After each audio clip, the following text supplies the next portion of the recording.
నమస్తే, welcome to Suman TV. నేను విష్ణు. ప్రస్తుతంతో పాటు సీనియర్ మార్కెట్ అనలిస్ట్ జీవి సత్యనారాయణ గారు ఉన్నారు. వారితో మాట్లాడదాం. సార్ నమస్తే. సార్ నమస్తే. సత్యనారాయణ గారు, ఈ రైల్వే టికెట్స్కి సంబంధించిన వార్త ఒకటి ఈ సోషల్ మీడియాలో బాగా సర్క్యులేట్ అవుతా ఉంది.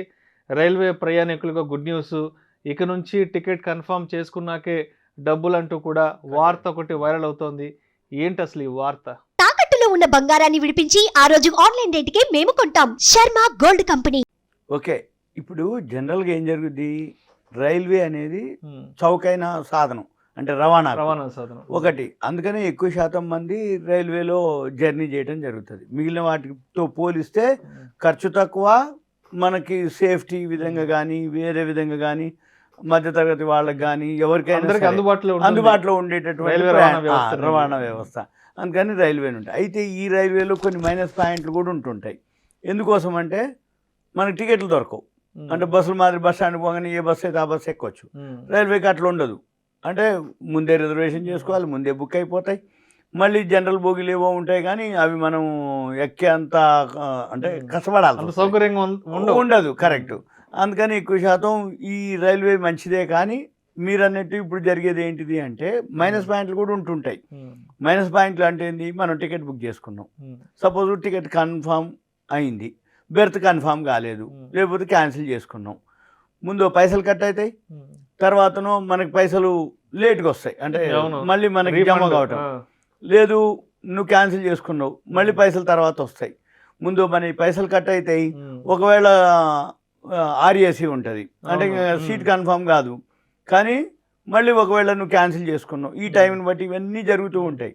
అయితే మనం కట్టినంత ఈజీగా మళ్ళీ మనకి రావాలంటే వస్తాయి, కానీ టైం తీసుకుంటాయి. ఇవన్నీ కొంచెం మైనస్ పాయింట్లు. ఇప్పుడు ఏంటిది అంటే ఐఆర్సిటీసీ వాళ్ళు రైల్వే టికెట్లు బుక్ చేసేది మనం ఆ వెబ్సైట్ నుంచే కాబట్టి ఐఆర్సిటీసీ వాళ్ళు ఇప్పుడు ఏం చేశారు, కొత్తగా ఒక ఐపే పేమెంట్ గేట్వే అని ఒకటి కొత్తగా మనం ఇప్పుడు ఎవరైతే రైల్వే జనరల్గా ఎప్పుడు వెళ్తూ ఉంటారో వాళ్ళు ఏం చేయాలంటే ఈ డౌన్లోడ్ చేసుకోవాలి.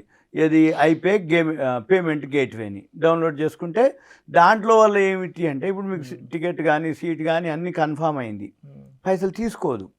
ఎప్పుడు ఒకవేళ మీరు కన్ఫామ్ అయ్యి మీరు ఓకే అయితే అప్పుడు పైసలు తీసుకోవడం జరుగుతుంది. ఓకే అవడం అంటే ఏంటి, నువ్వు టికెట్ ఇక జర్నీ చేద్దామని అనుకున్నావు, టికెట్ బుక్ చేసుకున్నావు, సీట్ కన్ఫామ్ అయింది, బెర్త్ కన్ఫామ్ అయింది, అప్పుడు నీ దగ్గర నుంచి పైసలు తీసుకోవడం జరుగుతుంది. ఇదేంటిది ప్రొసీజర్ అంటే ఐపే పేమెంట్ గేట్వేకి వెళ్ళి ఇవన్నీ మనం ఒకసారి చెక్ చేసుకొని మన పిఎన్ఆర్ నెంబరు అవన్నీ ఏవైతే ఉంటాయో ఆ డీటెయిల్స్ కొన్ని ఎంటర్ చేయాలి. అప్పుడు అది కన్ఫామ్ కనుక అయ్యింది అంటే చేస్తారు. అయితే ఇవన్నీ అడ్వాన్స్ స్టేజెస్. అంటే ఏంటి, రాబోయే రోజుల్లో ప్రతి రంగంలో మైనస్ పాయింట్లు ఏవైతే ఉన్నాయో, అంటే ఏంటి, అడ్వైజ్ అనుకోండి, సర్వీస్ అనుకోండి, కంప్లైంట్లు అనుకోండి. ఇప్పుడు ఏమవుతుంది, బుక్ చేసినంత ఈజీగా కట్ అయినంత ఈజీగా మనకి రావట్లేదు అనేది ఉంది. ఈ కంప్లైంట్లే వాళ్ళు తీసుకొని వాళ్ళు ఏం చేస్తారు, ఈ కంప్లైంట్లు తగ్గించుకోవాలి. అంటే ఏంటి, ఎవరైతే ప్రయాణికుడు ఉండో ఒకవేళ కన్ఫామ్ అయితేనే అతని దగ్గర నుంచి టికెట్ పైసలు తీసుకోవాలి. ఇప్పుడు బస్ ఎక్కినాం, బస్సులో సీట్ దొరికి బస్సు ఎక్కితేనే టికెట్ కొంటాం, లేకపోతే కొనవు.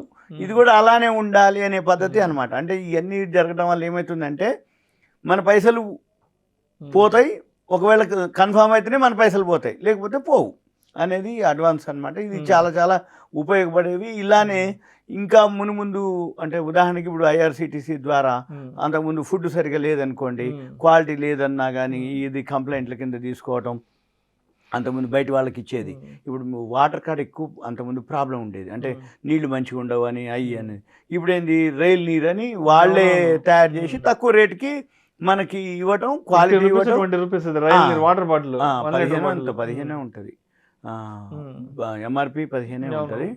ఇక బయటకంటే తక్కువ ఉండాలి, క్వాలిటీ ఉండాలి, వాళ్ళదే బ్రాండ్ మాదిరి ఉంటాయి అన్నమాట. అంటే వేరే ఎవరో ప్రైవేట్ వ్యక్తులకి ఇస్తే వాళ్ళు ఎటువంటి ఇస్తారో ఛార్జెస్ ఎక్కువ కలెక్ట్ చేస్తారు. ఇట్లా ప్రతి విషయంలో రైల్వే వాళ్ళు ఇప్పుడు ముందంజగా ఉన్నారు. ఇప్పుడు వందే భారత్ అని ఆ ట్రైన్లు ఈ ట్రైన్లు, అంటే ఇప్పుడు అయోధ్య దానికి కూడా సెపరేటు ట్రైన్స్ ఊరు నుంచి ఇవన్నీ ఐఆర్సిటీసీ ద్వారానే జరుగుతూ ఉంటాయి. బుకింగ్ అనుకోండి, ఇప్పుడు ఎక్కువ శాతం ఇప్పుడు భక్తులు పెరిగిపోయినారు, అంటే టూరిస్టులు పెరిగిపోయినారు, విజిటింగ్ చేసేవాళ్ళు.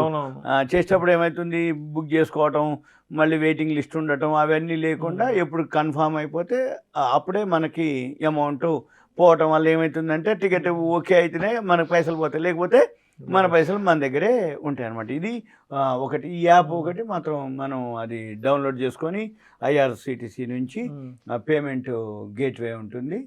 అయితే ఇంకా క్రెడిట్ కార్డులు, డెబిట్ కార్డులు ఏదున్నా మనం పే చేయొచ్చు. ఐఆర్సిటీసీ వెబ్సైట్లోకి వెళ్ళి రైల్వే టికెట్లు ఏవైతే ఉన్నాయో అవన్నీ మనం net banking, Google pay, PhonePe ఉన్నాయి, అవన్నీ ఆప్షన్స్ మామూలుగా ఉన్నటువంటివి, అవన్నీ కూడా మనము చేసుకోవచ్చు. దీనివల్ల ఏంటిదంటే కటింగ్ కానీ లేకపోతే ఎటువంటి ప్రాబ్లమ్స్ కానీ, పేమెంట్ వస్తుంది రాలేదో చెక్ చేసుకోవటం కానీ ఇవన్నీ ఏమి ఉండవు.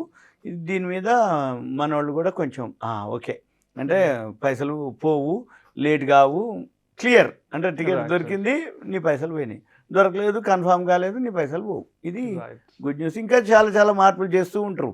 ఇది ఒకటే కాదు, అన్ని రంగాల్లో కూడా జరుగుతుంటాయి. ఇప్పుడు ప్రజెంట్ మనకి రైల్వే రంగంలో ఐఆర్సిటీసీ వాళ్ళు చేస్తున్నారు. Thank you sir. Okay, thank you.